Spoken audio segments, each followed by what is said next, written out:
Okay, please revise.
Okay, please revise.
Okay.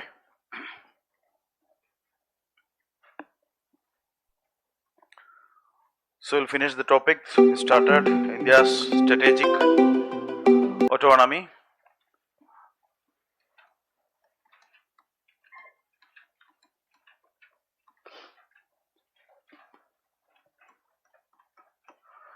So we started the discussion, that is the pursuit of India's strategic autonomy, or how it was evolved in Indian case. So it was based on 4 C's. First one is colonial legacy. Second, Cold War history. Third, Cold War or post Cold War adaptations. And fourth one is contemporary discourse. These are the 4 C's. So the first one is the colonial legacy, because of what we discussed, because of extractive colonialism.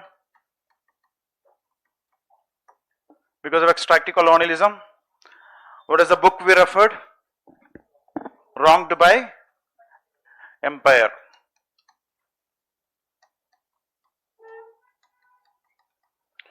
Written by Manchari Miller. And what she is talking about? Post-imperial ideology.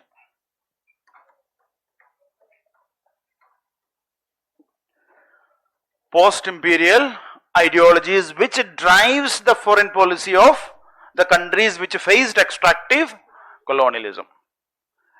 The post-imperial ideologies that is driven by the countries which faced by the extractive colonialism, and there are 2 goals. The dominant goal. What is the dominant goal? We need what? International recognition. International recognition. And second part, we don't want to be victimized again. So we need status, maximizing status. We need international recognition. We were in this particular situation because of extractive colonialism. We were the victims. So we don't want to be victimized again. That is the dominant goal. This drives the sub goals. What is the sub goal? Maximizing territorial sovereignty. And also maximizing overall status. So that is where there is a lot of importance for protecting our territorial sovereignty, integrity. That is our core foreign policy. So that is a colonial legacy, and that in order to ensure this, what is the approach we are following? Previously non-alignment, now strategic autonomy. In order to maximize the status and also to protect our territorial sovereignty, we need to focus on ensuring strategic autonomy.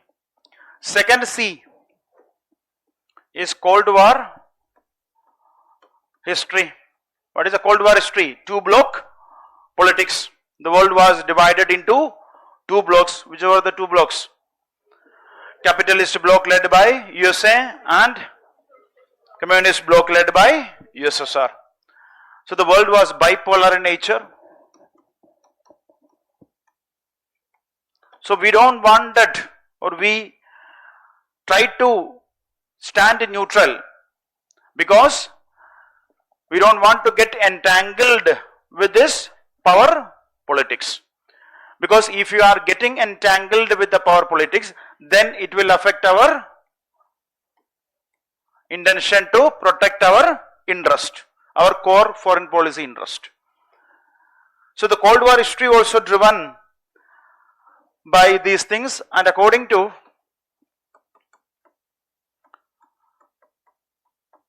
because the background of strategic autonomy is about what? About non-aligned movement. So, according to former foreign policy ambassador, NSA, National Security Advisor, Shiv Shankar Menon, he says that there were 3 goals for Pandit Nehru after India's independence from these extractive colonial powers. Pandit Nehru had 3 goals. What he says was the basis of why India went for neutrality or non-alignment movement. Nehru took the leadership towards establishing a non-aligned movement. This was based on 3 goals. First one is to transform India. Transform India.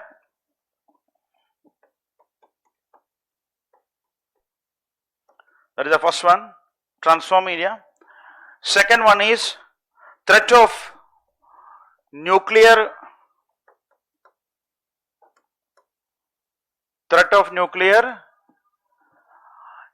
weapons.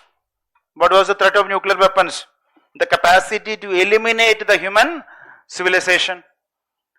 So we wanted to be in the side of what? Peace, not conflict, because of the threat of nuclear weapons, which was the result of the Second World War. Third is also a T, that is Third World Solidarity. Third World Solidarity. So these were the 3 goals which driven Pandit Nehru during the Cold War period, initial period. And what was our model? We focused on non-aligned movement. Non-aligned movement. Non-aligned movement was the earlier version of the present strategic autonomy. Non-aligned movement, we maintained a kind of neutrality, not to get entangled in the power politics by major powers. So Nehru's objectives, goals were driven by to transform India from a newly independent country to a major powerful country. Second was because of the threat of nuclear weapons, because of the fear of nuclear weapons, Nehru always wanted to be in the side of peace instead of conflict. And third was also to ensure a third world solidarity. What is that? Asia-African decolonization efforts. Asia-African decolonization efforts. So these were the 3 goals. But that time also our own neighboring countries, Pakistan was part of what? Part of alliance. For example, CENTO. So Pakistan basically was part of alliance. Pakistan did not follow the non-alignment policy of India, and Pakistan even criticized NAM as NAM is basically criticized as 0 plus 0 is 0. Means there is no major powerful country, there is nothing concrete about non-alignment, so the result is also 0. That was a criticism. And Pakistan followed a policy of dependent foreign policy when India followed a policy of independent foreign policy. That is the difference. We followed a foreign policy of independent foreign policy, but Pakistan followed a policy of dependence. So that is Cold War history. Next is Cold War adaptations.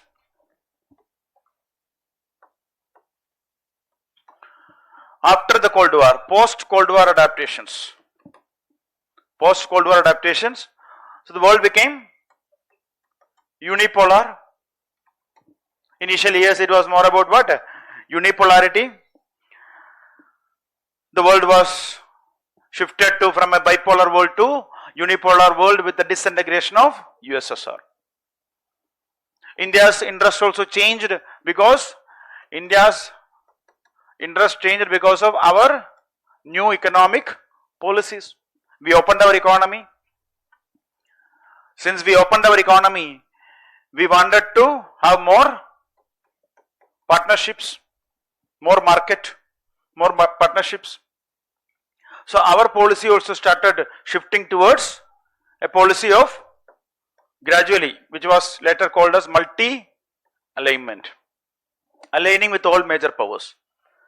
So that was the Cold War adaptation. So that was the third important stage, because India also started emerging as a major economic power. We wanted market, we wanted raw materials, we wanted more and more partners to protect our same core interest, our core interest of the foreign policy. What is the core interest of a country's foreign policy, especially in the case of India? What is the core interest? Yeah, territorial integrity and sovereignty. Then economic leadership.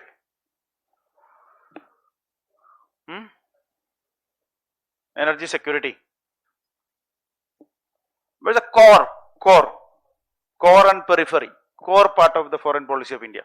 One is okay, territorial integrity and sovereignty, to protect that. Second,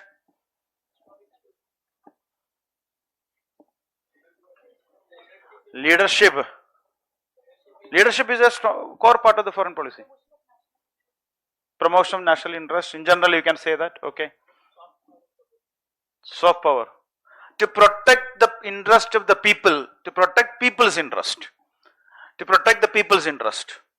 So if the country thinks that this is beneficial for our people, then we will pursue that.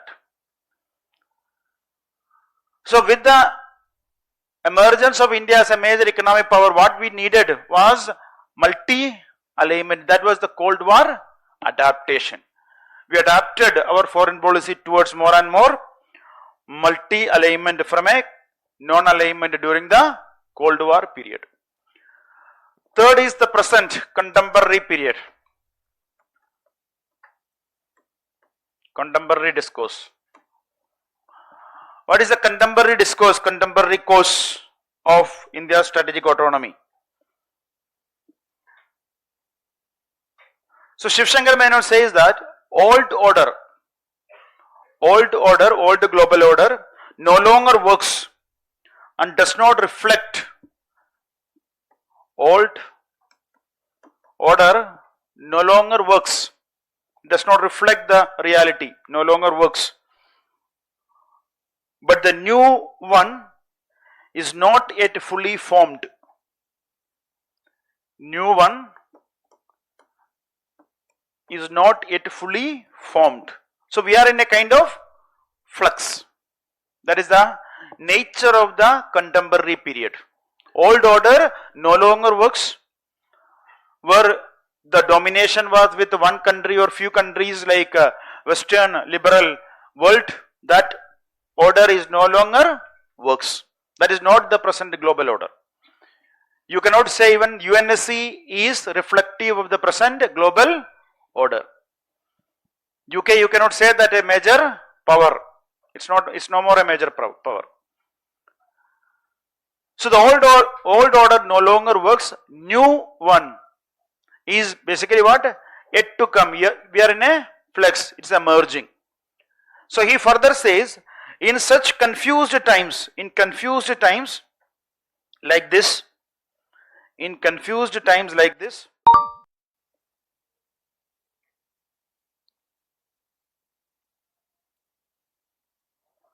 it is essential to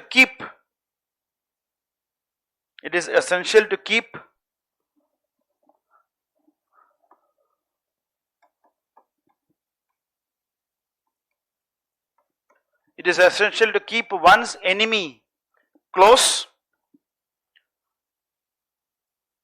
and friends closer. Enemy close and friends closer. So in confused times, what is the solution? Is to keep your enemies close. You need to be watchful of their intent. You need to keep your enemies close. You need to watchful of their intent.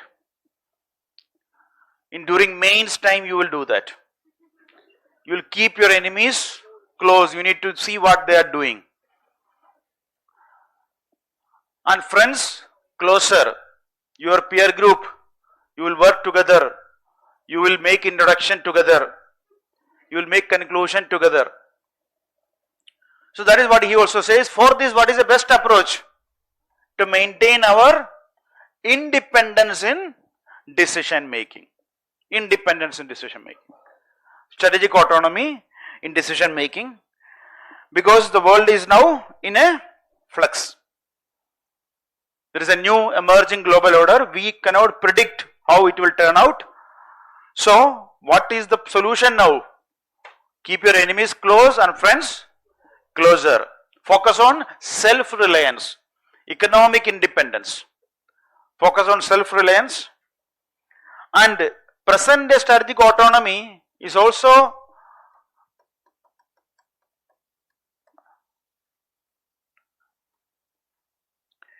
now expanded. The term is getting expanded. Now when you talk about strategic autonomy, it is also about technological sovereignty, digital sovereignty, software and hardware sovereignty. How many of you wrote RRT yesterday? Okay. Gradually the numbers are coming down. That is the beauty of this examination. UPSC know how to make this exam tough. By just extend the overall period of examination, the exam will be tough because nobody will maintain the momentum. It's very difficult to maintain the momentum until and unless you really have self-motivation, deep discipline, it will be difficult. So initially, that is the same process when you entered to this preparation. You go back, you reflect the year when you entered the preparation, the initial days, you might have roamed through this market, you might have collected lots of materials, you might have made a timetable, pasted it on the walls, and 2-3 days you might have got up also, initial days. And that will repeat every year. Every year after PT, first 2 months, the same process you will repeat. You will again rewrite your timetable. Now you will become a night person. Previously you used to be a day person. You will join some library, you will join some gym, many things, many activities you will start, but gradually it is like a gym membership. That is a problem. That is the biggest problem with respect to preparation. You will gradually lose interest. Initially, that is what I discussed the initial days, Parkinson's law. What is Parkinson's law? Time, work expands to fill the time available to complete it. That is Parkinson's law. If 1 week is there, you will take 1 week to finish a book. If there is only 1 day, you will finish the book in 1 day.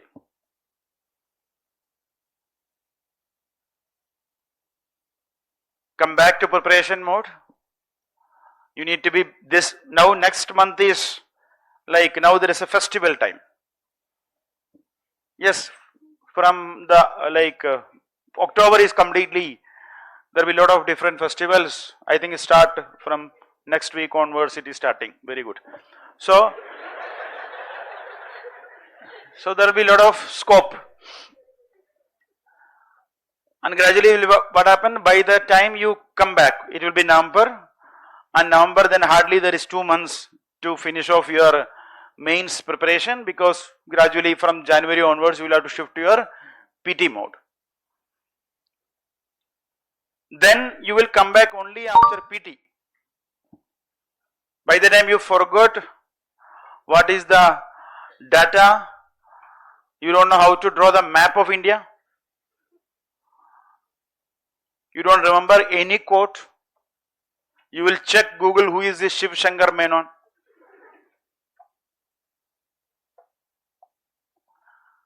It's a request, come back to preparation, because this is going to happen. Gradually everything, your momentum will decline, attendance will decline. You will think that okay, I will do it together, 2 class I will do it together, and that is not going to happen. The only thing what is required for this examination, even if you are not motivated, what is needed is discipline.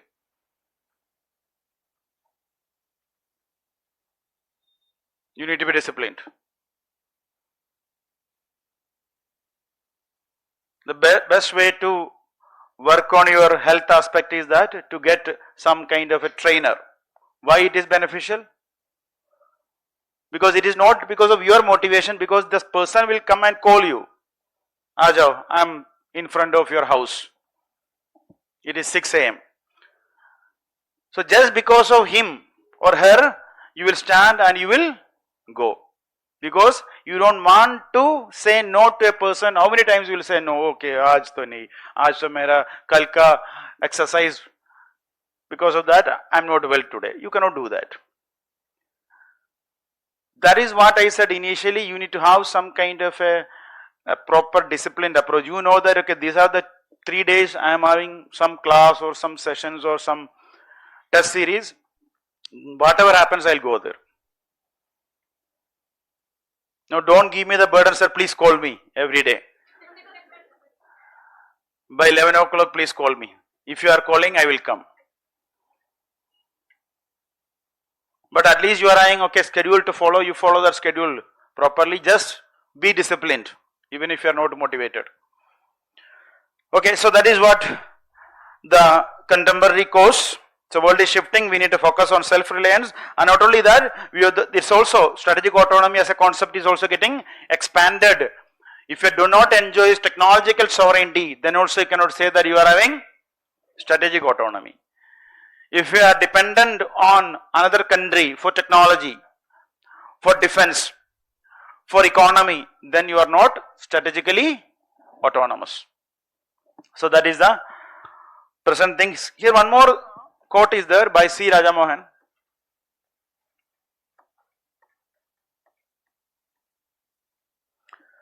C. Rajamohan.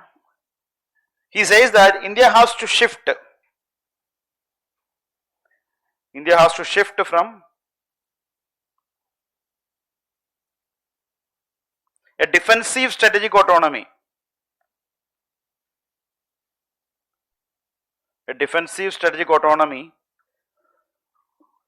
to more proactive strategic influence. India has to shift from defensive strategic autonomy to more proactive strategic influence. So this is also a key idea. What is the difference? When you talk about strategic autonomy, it is more about a defensive. What is that? Defensive idea. You avoid any external influence, so that it is not affecting your independent decision making. So that it is more, according to Sirajam, it's more defensive. You don't want to get any kind of external pressure, any kind of entanglement. You are just avoiding everything. So that is more of a defensive stand. What is needed is proactively set the agenda. That is strategic influence. So we need to shift towards more and more strategic influence. That is what C. Rajamohan argues. Now come to the next aspect, that is the manifestations of this.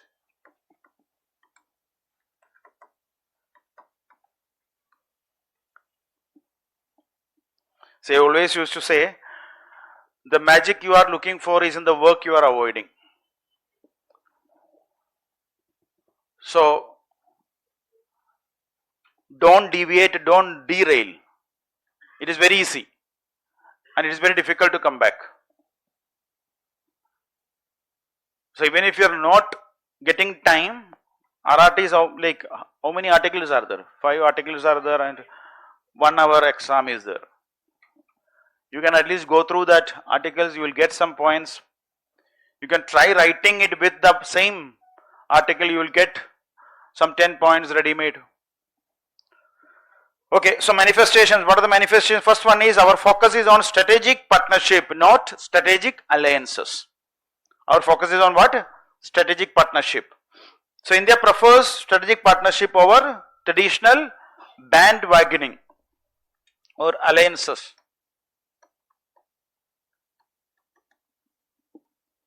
Bandwagoning or alliances. Because if there is alliances, there will be lot of commitments. You need to become partners, you need to become party to partners disputes also. But strategic partnership is not about becoming a party to the partners disputes. It is trying to protect each other's interest. So that is our model. We don't want to get into others' conflicts by becoming part of an alliance, military conflict especially. Second is, what is our present model? Multi-alignment. Multi-alignment. So we are basically focusing on something called as polygamous strategic partnership.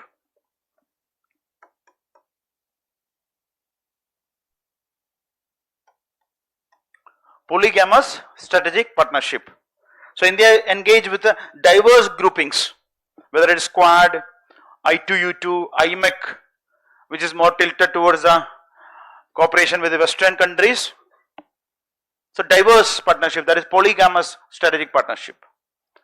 Similarly, on the other side, same, we are working with SEO, BRICS, or if the connectivity is IMEC with Western countries, connectivity is INSTC with Central Asia, Russia, other such countries. That is multi-alignment policy. Another key aspect is defense diplomacy. Defense diplomacy, we buys or we are a major defense purchaser,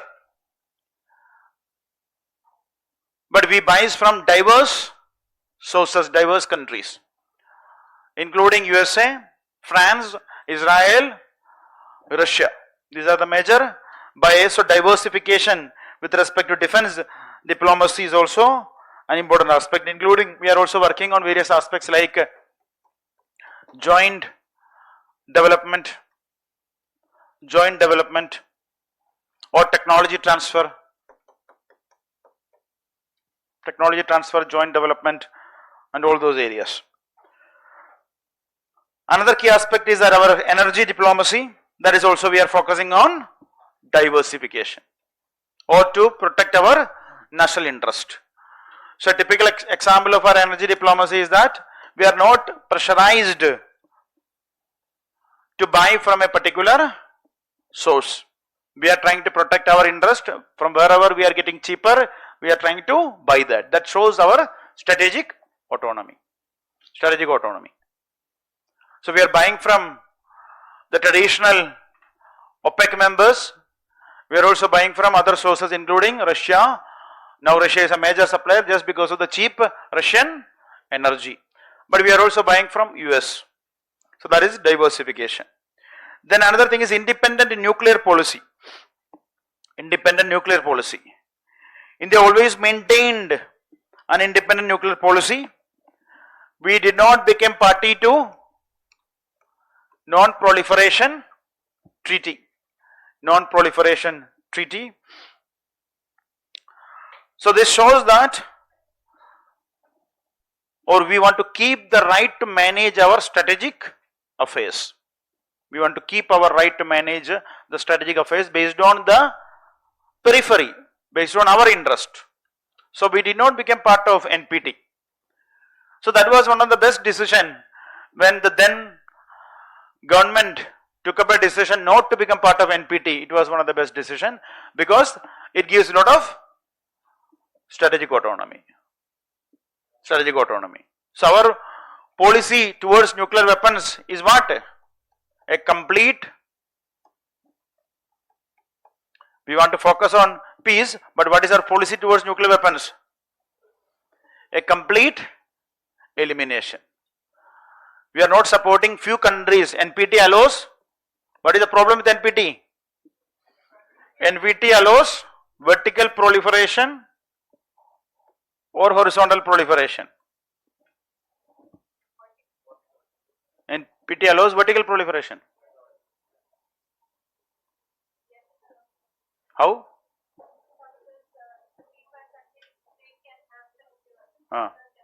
So that is vertical or horizontal? So how it will be vertical? Yeah. So it is basically what? There is two groups in NPT: non-nuclear weapon countries, non-nuclear weapon countries and nuclear weapon countries. NPT basically allows proliferation among these nuclear weapon countries without any barrier. But NPT is not allowing these countries to acquire, or they cannot become a nuclear weapon country. So it basically allows a horizontal proliferation where P5 countries can acquire, store any number of nuclear weapons, but not non-nuclear weapon states. So that is discriminatory according to India. That is not supportive of a complete elimination of nuclear weapons.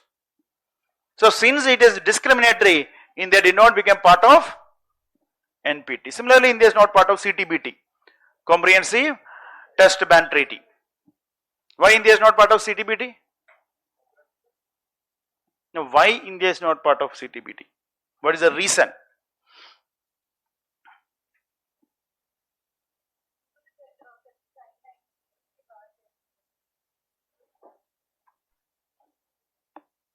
It bans comprehensively any nuclear test. But what is the problem? Why it is discriminatory?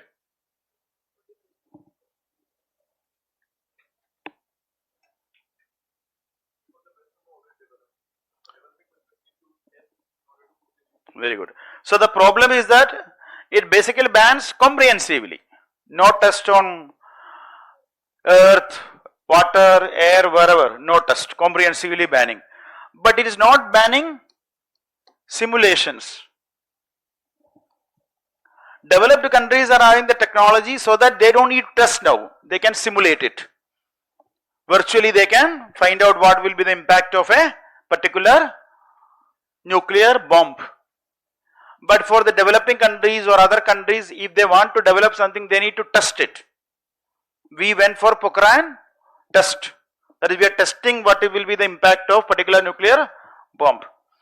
So these things are discriminated. So our policy is very much based on what is the problem with respect to this regime, and we kept outside the regime because we are saying that it is discriminatory. It is discriminatory.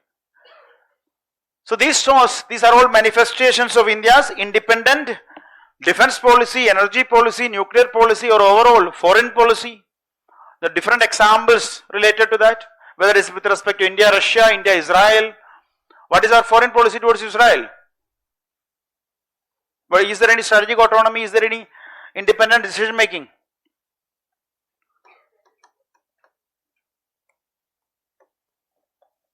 Recently also it was in news. Day before yesterday. Every day there is something called as newspaper. It is available every day. Yeah, we basically now supported Palestine. So that is strategic autonomy. That's a typical example of India's strategic autonomy. If you want, we will vote as per our interest, as per our national interest.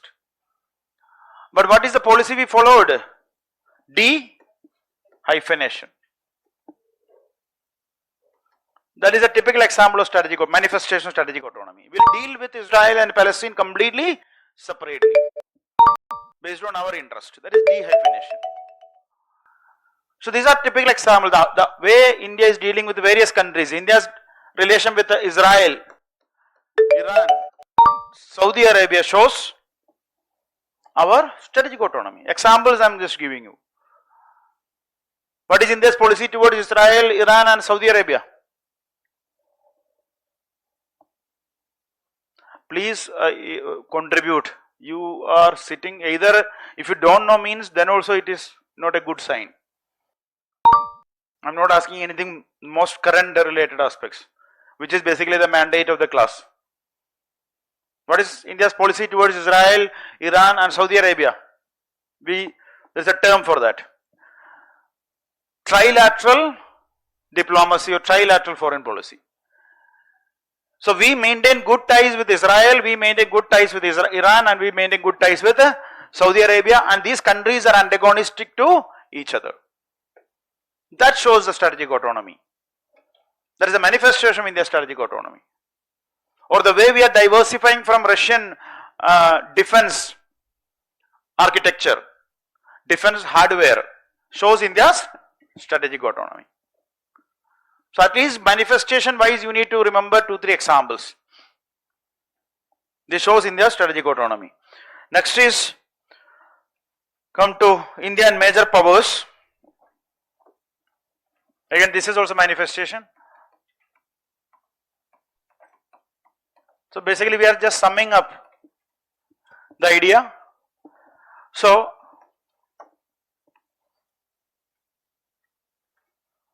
India USA approach, how it is manifested in India USA case. So India's ties with the USA.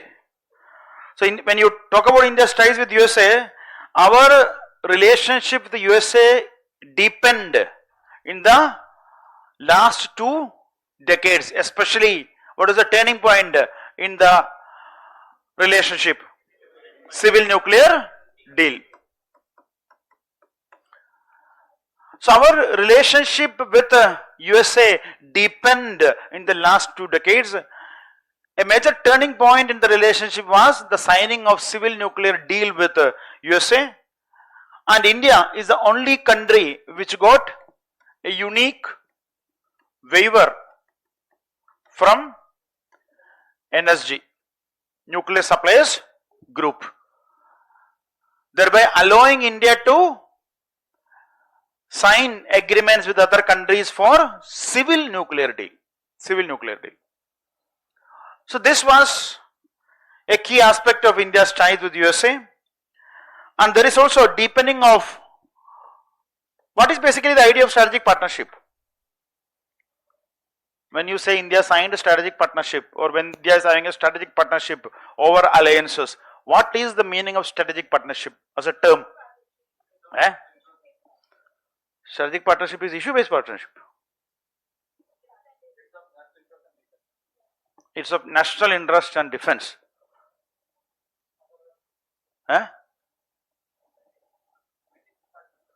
Many multiple partnership.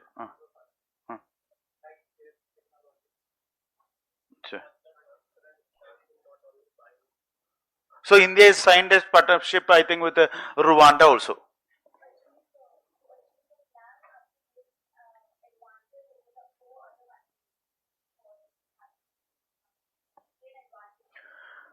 So strategic partnership, see, there is 2 things. One is it is used as a term. Second is how India is using it. There are 2 aspects to it. One is strategic partnership as a term connotes relationship in 3 major aspects. 3 major aspects. One is political and diplomatic ties. If there is a deepening of political and diplomatic ties, then you can say that there is a strategic partnership. Second is a deepening of defense and security ties. Third pillar of a strategic partnership is deepening of trade and economic relationship. So there are 3 pillars, 3 aspects. First one is deepening of political and diplomatic relationship. Second is defense and security ties, trade and economic relationship. Now scholars will analyze whether there is a strategic partnership between 2 countries based on these pillars. Now you analyze USA. Is there a deepened relationship in political diplomatic ties? Yes. We are having a very deep political diplomatic ties, including people to people relationship. So there is, you can say that in one pillar there is a very high momentum. Second pillar, defense and security, very high momentum. Trade and economy, we are in a trade surplus. That is a problem of Trump administration. We are in a trade surplus with the USA, both in goods and services. So these three shows there is a positive momentum. That is why everybody says that India and USA is a natural partners. There is also, when you talk about political diplomatic relations, there is a shared values. Democracy is a shared value. So even if there is some tactically there is some problem, strategically there is no problem. Tactically now there is a problem, especially with the way Trump administration is weaponizing tariff. So that is more of a short term issue. Most probably we will resolve with by signing some free trade agreement. And USA also want India, countries like India to sign free trade agreements. Why? Because USA is now moving away from multilateral model of trade. We discussed the terms friendshoring, nearshoring, offshoring, all those terms. So that is why now you put any country here, Russia, political and diplomatic ties very high. Russia supports India in many platforms, international platforms, including United Nations Security Council. It protects, supports Indian interest. Defense and security, very high. Trade and economy, now there is very high trade and economy. Now you take China, political diplomatic, low. Now we are improving. Bilaterally, now there was a summit level in the Tianjin summit, there is a bilateral meet between the top leadership. But there is an overall momentum is limited. Defense and security, they are going with the Pakistan. Trade and economy, what we said, what is the problem? There is a unilateral trade relationship between India and China, more than 100 billion trade deficit between India and China. So in this context, when you analyze as a term, you cannot say that there is a very high strategic partnership between India and China, and we don't have much strategic partnership between India and China, other than trade and economy. But we also sometimes gives such a recognition to other countries, including some Rwandas, some African countries also. So why we are giving such recognition?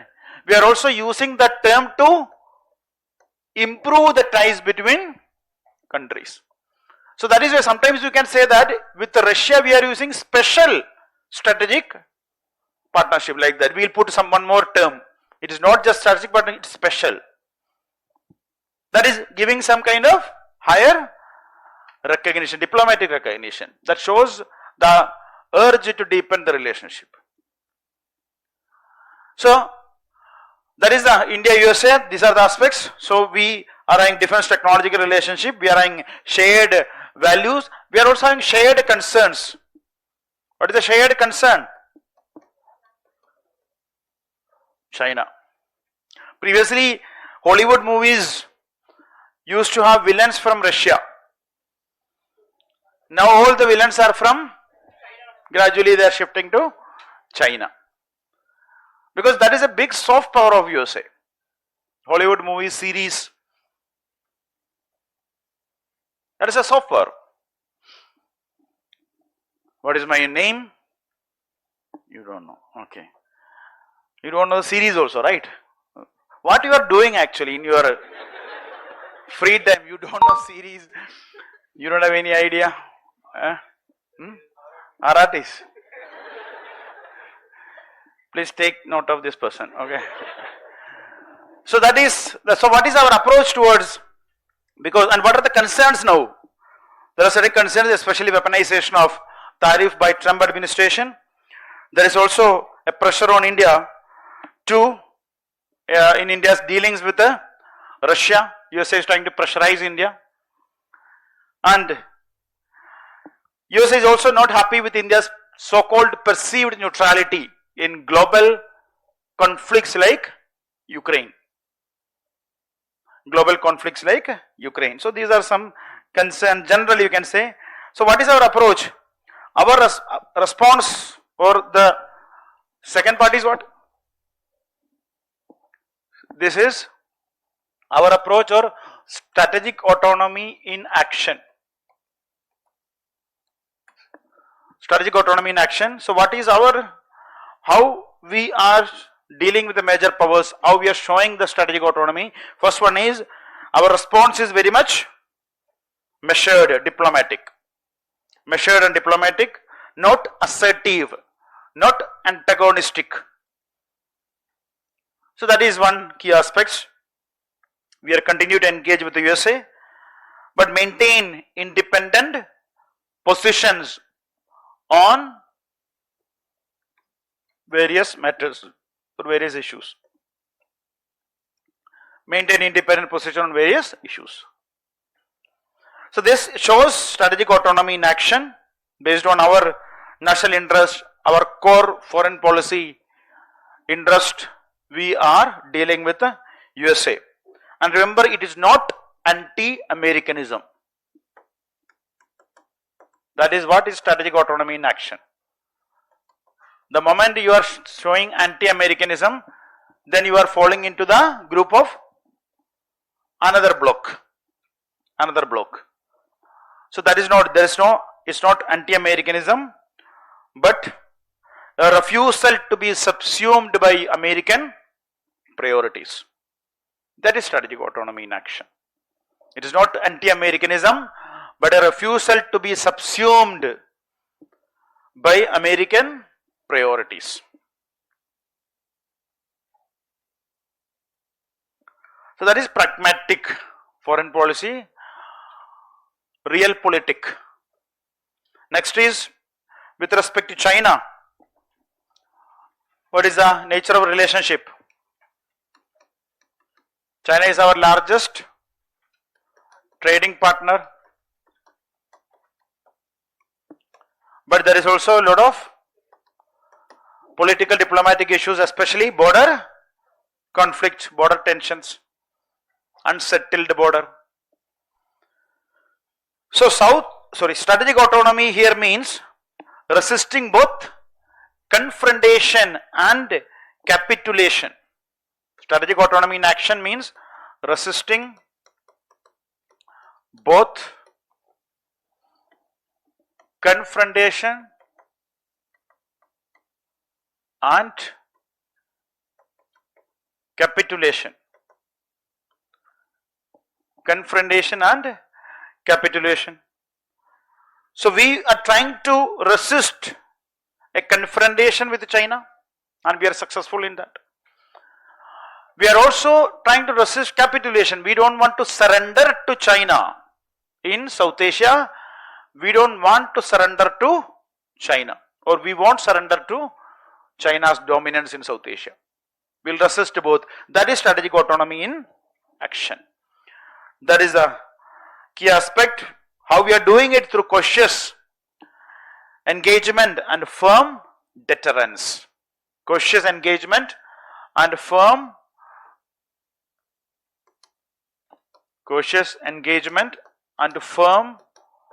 deterrence. Firm deterrence. So we are building, focusing on our vibrant village program. We are focusing on indigenization. We are also working with the BRICS SEO. That is how we are managing our strategic autonomy with China. Next is Russia. What is the nature of relationship? Russia is always our, an old friend. And the relationship is built on the foundation of Cold War solidarity. During Cold War also there was some kind of tilt towards USSR. So there is a Cold War relationship with Russia. That time it was to protect India's interest, territorial integrity and sovereignty. And there is also shared strategic interest. with Russia, whether it is defense, energy. Both Russia and India are having some shared interest. So what is our strategic autonomy in action with Russia? That is, India continues to buy oil. We are not allowing any kind of veto, external veto, to affect the relationship.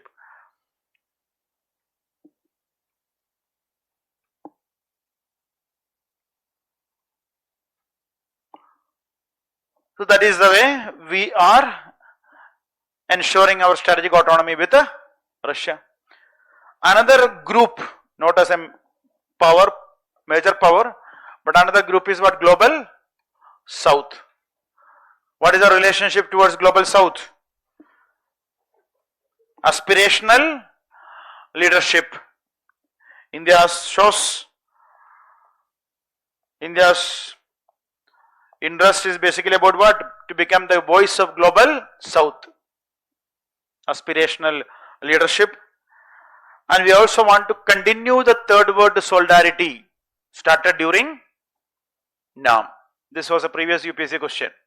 The question was something like this: whether we lost the place among the developing countries because of our new changed realities. This was a previous UPSC question. We lost the place as a leader of these developing countries, third world countries, because of our shift, because of the new realities. What are the new realities? The world is changing, global order is changing, our relationship with the Western countries are also changing.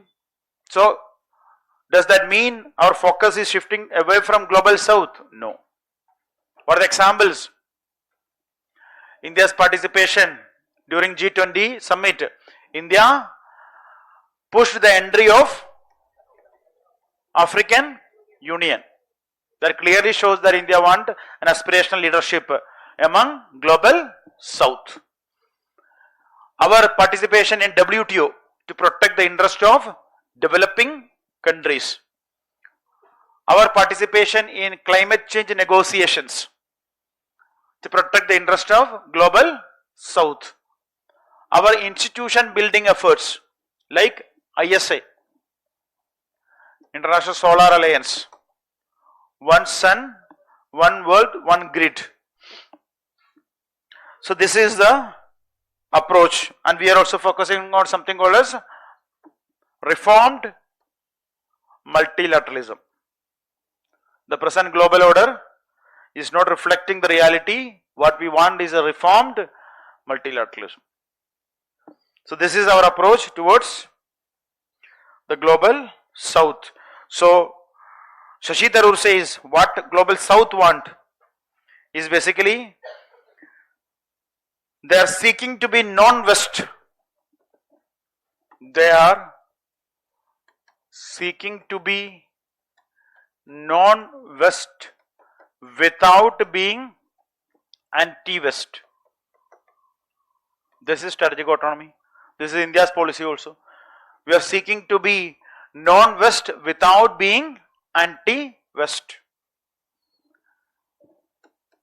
Second, they are seeking agency and not alignment. They are seeking agency, that is decision making, independent decision making, that is agency. Agency and not alignment. They are seeking voice and not vassalage.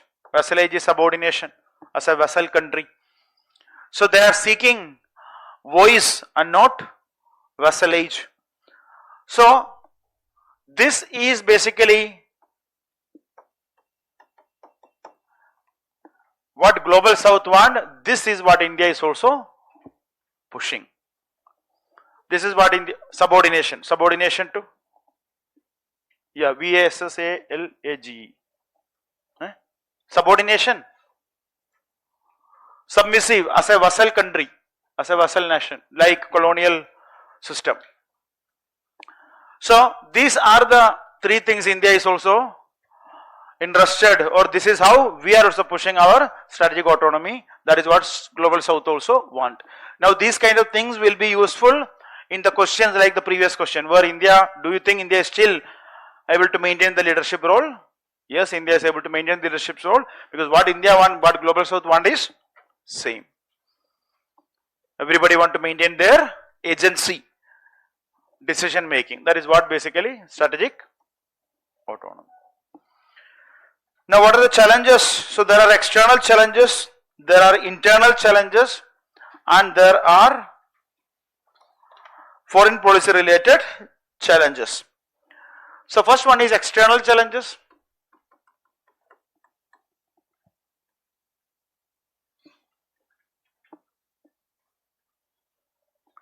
What are the external challenges? First one is fragmented and unpredictable global order. Fragmented and unpredictable global order. We discussed what is that present problem. Fragmented and unpredictable global order. So many ways we can see that. Some are saying that West is declining, declining of West and rise of Rust. Declining West and the rise of Rust, that is one thing. Or Russia's actions, Russia's revisionism,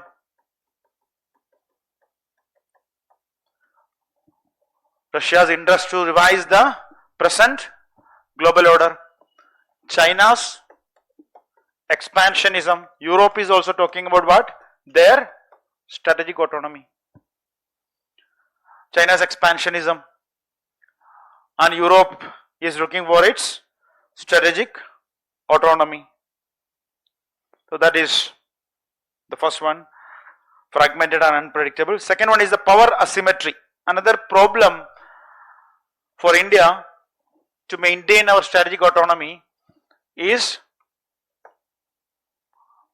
the power asymmetry with various countries, including China.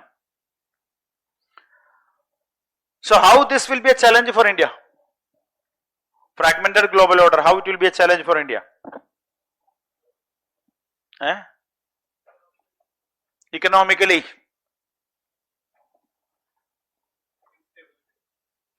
Yeah, unpredictability, how it will be a challenge?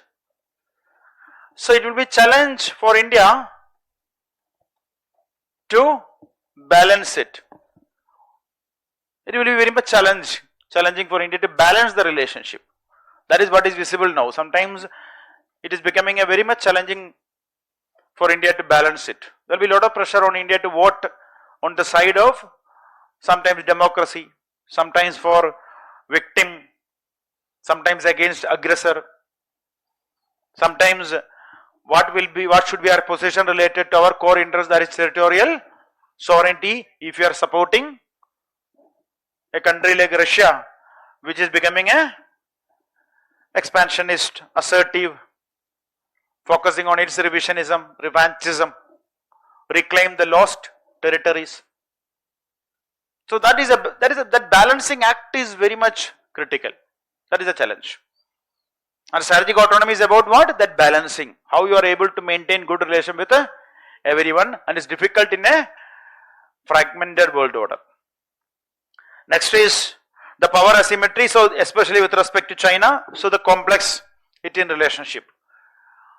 So if there is a huge power asymmetry, then it is having an impact on India's strategic autonomy to maintain the ties or maintain the proper strategic autonomy because of the power asymmetry. Then comes the problem with respect to dependence on technology. We are dependent on external technologies. So that is another problem because of lack of technological sovereignty. And that is also now dominated, this technological, there is what is called as techno nationalism. Every country is trying to protect their interest, techno nationalism. So there are certain companies which are more powerful than countries. That is visible during even the Nepal protest. Companies are not listening to sovereign government. Companies are not listening to sovereign government. That is a problem because their base, their demography, everything is better than many countries, their revenue. So that is a challenge to ensure technological interdependence or dependence is a problem. Third, next problem is the problem of non-traditional threats and regional instability. Non-traditional threats and regional instability. It affects our foreign policy, it affects our strategic autonomy, it affects our independence in decision making. Sometimes we need partners in Indo-Pacific. We need to work together to ensure our role as net security provider.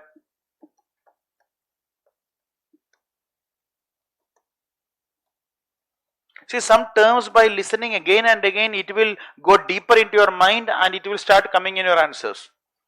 So even if you know the term net security provider, still you write that term. Because if you read something repeatedly, then it will come in your answers.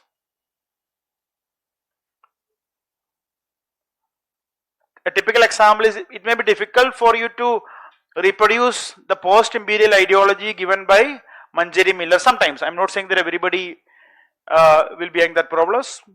Some students will face that problem of not able to recall a new idea, but still you can recall some ideas like, okay, India's role as a net security provider. Okay, next is the problem of neighborhood influx. So the neighborhood challenges, neighborhood, you know the problem. There is only one country that is stable in South Asia, that is India. No other country is stable. You blame it on anyone, you blame it on anything, but countries are not stable. That is why India is called as an island of democracy outside the Western liberal world. India is an island of democracy. And India survived that as a democracy. Not like the neighboring countries, what is happening. Every now and then there will be a conflict, coup, lack of proper democratic institution. The problem is what we discussed in one class in economic survey, that is, this is based on which book? Why nations failed. Nations failed because of this. You can see the neighborhood. Strong institutions are not there. Whether in Nepal, whether in Bangladesh, whether in Myanmar, whether in Pakistan, no strong institutions. India is the only country which is considered as an island of democracy because we are having strong institutions. Rule of law, constitution. Our constitution survived all these amendments. Compared to other countries, they keep on changing their constitution. There are different constitutions in these countries. So that is a problem. So what is the problem? How it will affect India? Though we are called as an island of democracy, what is the impact? The problem is that if you want to maintain our strategic autonomy, you need to have a better stability in the neighborhood. Otherwise, what we call again, what will be the problem? We will be boxed up in South Asia. You are always solving the problems of Nepal. Every July you are solving the problem of another country. July, August time. So that is a challenge. Okay, next is the internal challenges. What are the internal challenges? That is import dependence. High import dependence, whether it is energy, whether it is defense, whether it is technology. So, dependence compromise India's strategic autonomy. High import dependence on energy, 85% is we are importing. We are also having a huge dependence on defense. We are major buyers of defense hardware. Similarly, technological dependence. So this compromises India's strategic autonomy. So we will be in a vulnerable position because of this huge dependence. Next is, another problem is domestic social equilibrium. Domestic factors, domestic vulnerabilities. For example, the social cleavages, political polarization. So the internal divides,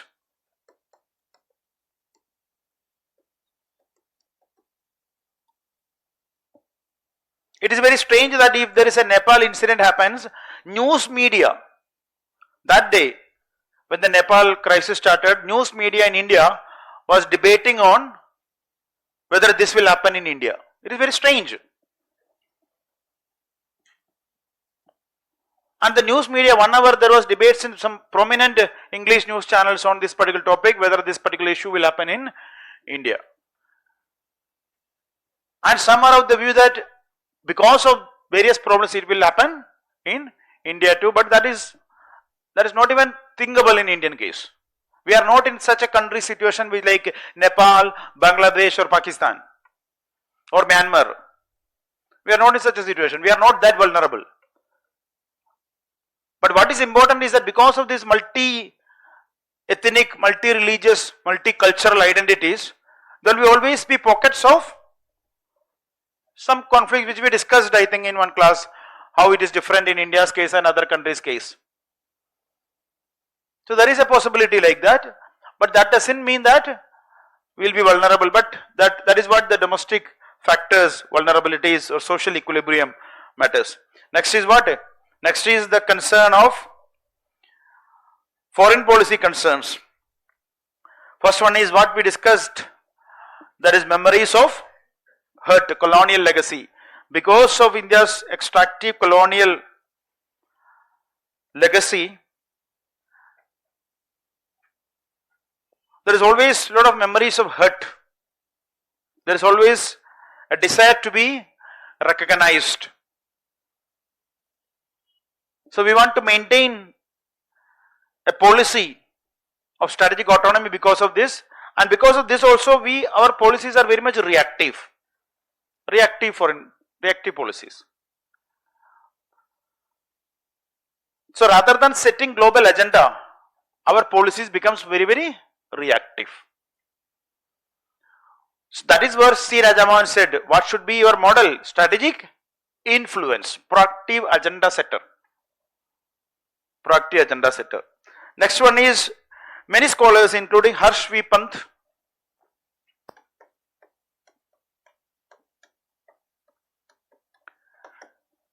in many times they argued that India's discomfort with the use of hard power. Things are changing now, but traditionally India always showed a discomfort with the use of hard power. So that is where some scholars are saying that because of this lack of strategic culture, India appear as always emerging but never quite arriving. India appear as always emerging. India appear as always emerging but never quite arriving. So we are reactive. There is a lot of bureaucratic inertia. Some scholars in the past said that India lacks a strategic culture. How to deal with a situation, that is basically strategic culture. How you will deal with a situation of international issues, how you will deal in a particular war, conflict situation, that is basically strategic culture. So it is basically the criticism that India does not have a proper strategic culture. We don't have a security strategy. We presently also we do not have a proclaimed, written down national security strategy. Every countries will release their national security strategy, including China. So every country is having a strategic culture according to various scholars. For example, USA strategic culture is what? USA strategic culture. How many of you are having pole science? No, nobody will be there. Pole science as your optional? Nobody, see?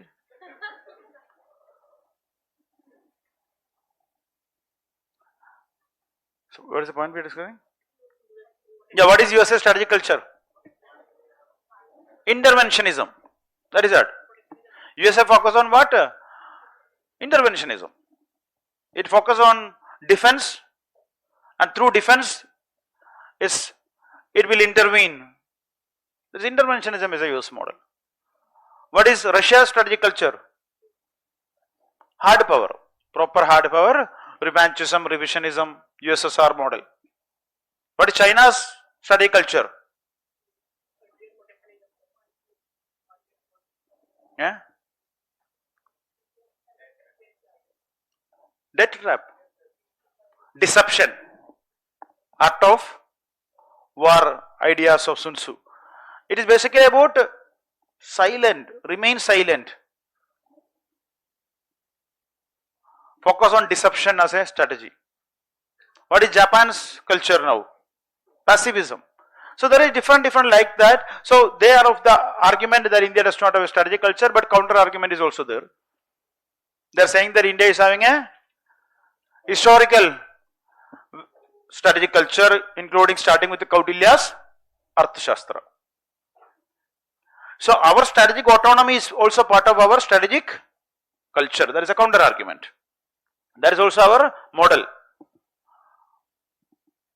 But these both arguments are there when you talk about strategic culture.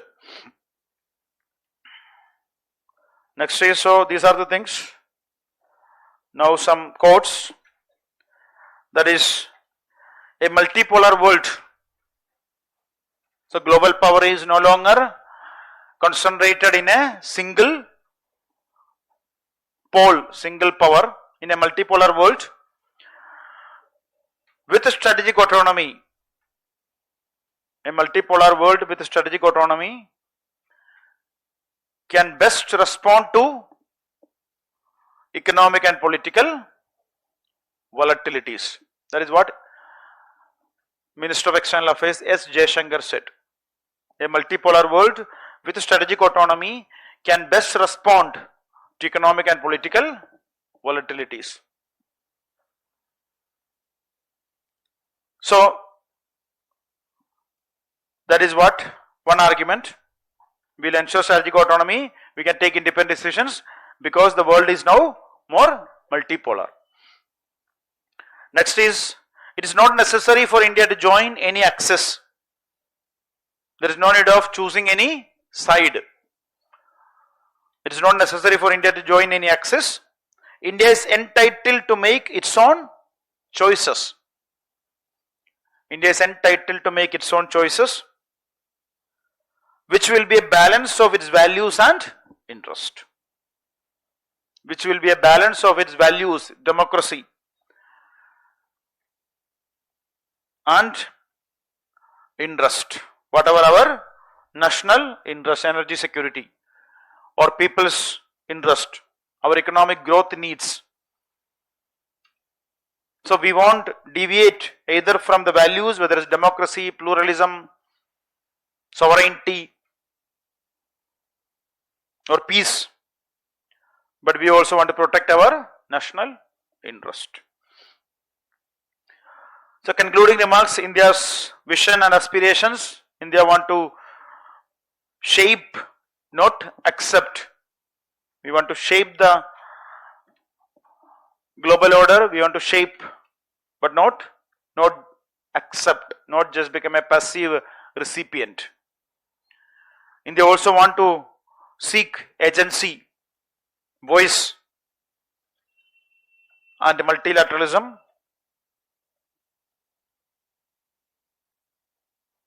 And as Shashi Tharoor said, standing straight and tall. Strategic autonomy is about standing straight and standing tall. A very good conclusion. You can use it in any IR question. So write down a question.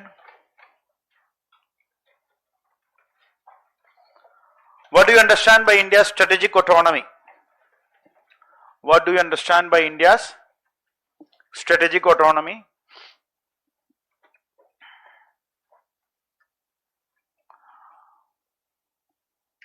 You are not writing anything. Writing. What do you understand by India's strategic autonomy? Discuss the key opportunities. Discuss the key opportunities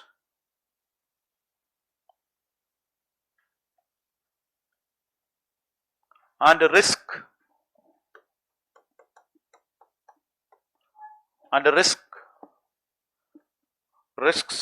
associated with this approach. Key opportunities and risks associated with this approach.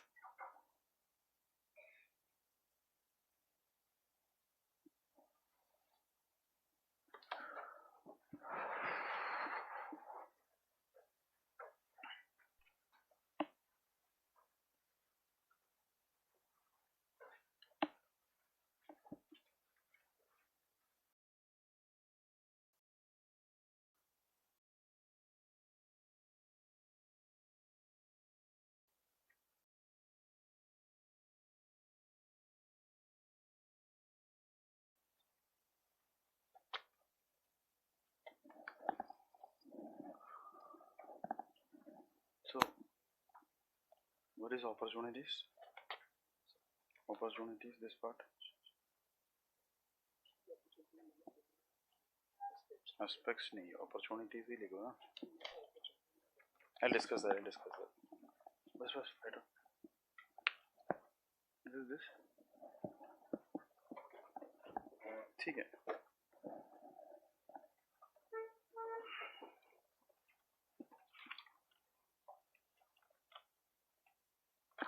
Discuss this. Okay. Okay, how many of you completed the answer? Okay, good.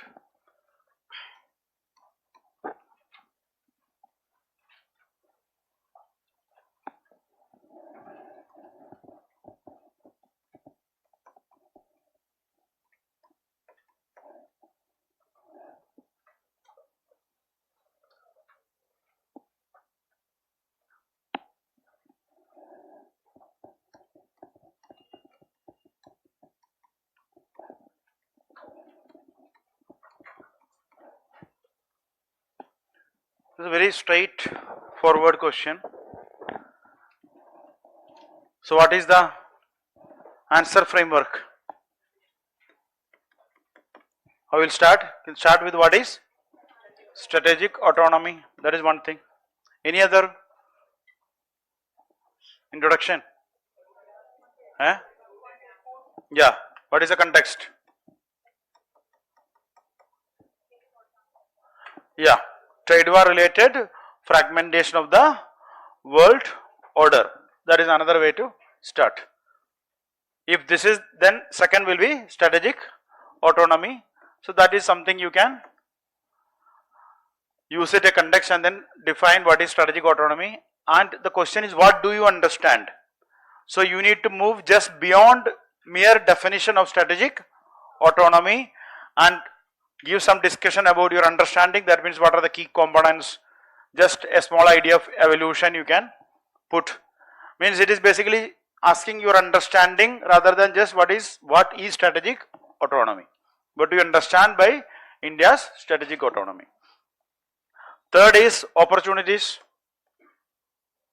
Fourth, risk. Fifth is way forward. Now you expand this. So you can start with the context.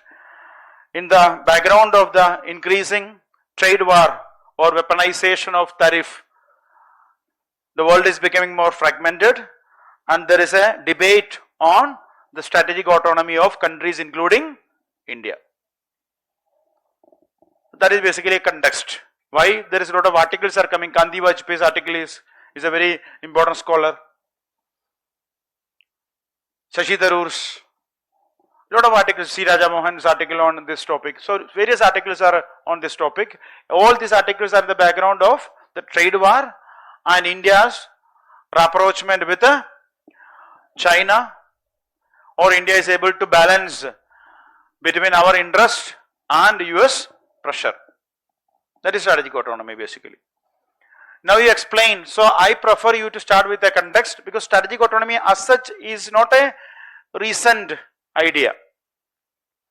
So when you put that in context, then you will basically tell the examiner that I know why this question came. Then you talk about what is strategic autonomy, define what is strategic autonomy. According to Shashi Tharoor, you can define. It is independence in decision making without any external pressure or alliance obligations. In India's case, strategic autonomy is evolved through the colonial legacy of extractive powers, colonial powers. Then during the Cold War period, it was manifested in the form of non-alignment led by India under the leadership of Pandit Nehru. Further, we adopted that post-Cold War by way of shifting towards multi-alignment based on India's interest, and now the contemporary discourse related to that is basically, you mentioned there India needs to maintain a balancing act. It means it is not isolationism, it is not neutrality, it is about flexibility, independence and capability. Then, so after explaining that, what do you understand, then you can say that it is also providing a lot of opportunities for India. What is opportunities for India? You can think from this dimension. First one is political and diplomatic opportunities. What is the political and diplomatic opportunities? Multi-alignment policy. Political and diplomatic opportunities. This helps India to improve the ties with various countries, politically and diplomatically, political and diplomatic aspects. What is the example you can write here? India's ties with anything, India's ties with the BRICS, SCO, I2, U2, all these things are basically part of that. Second, this also helps in securing our defense and security interest, which is the core interest of India, core national interest, territorial integrity and sovereignty. How we are doing it? By having diversification of defense deals and purchasing what is relevant for India's, protecting India's interests, including S-400 from Russia, which helped during the Indo-Pakistan conflict, by resisting secondary sanctions from USA, that is called as CATSA. India resisted CATSA. That is strategic autonomy. Defense deals, strategic autonomy in defense deals. Or India is buying fighter jets from Russia, like that. Energy.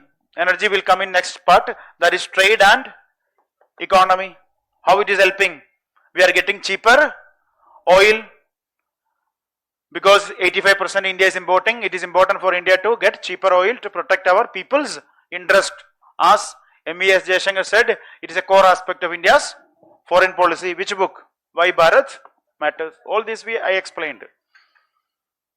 In Why Bharat Matters, S. Jaishankar said that the core aspect of foreign policy is also to provide what is people's interest. If I can give cheaper oil to my people, that is also a good foreign policy. That is what he said. It will also give opportunities for Indian demography through mobility agreements with various countries, including FTA with the UK. We could easily close a deal with the UK. Why you are not writing that point, which we discussed separately, which will help in mode 4 for India. Why you are not writing that point, which we discussed in another topic, but why that point is not coming? That is opportunities for India. Question is, what are the opportunities? Opportunities for its people. It is also giving us market in countries like Africa and Latin America. That is opportunities. Trade, economic aspect. Recently there was a news report, today's newspaper report, our trade deficit reduced. Why? Because of export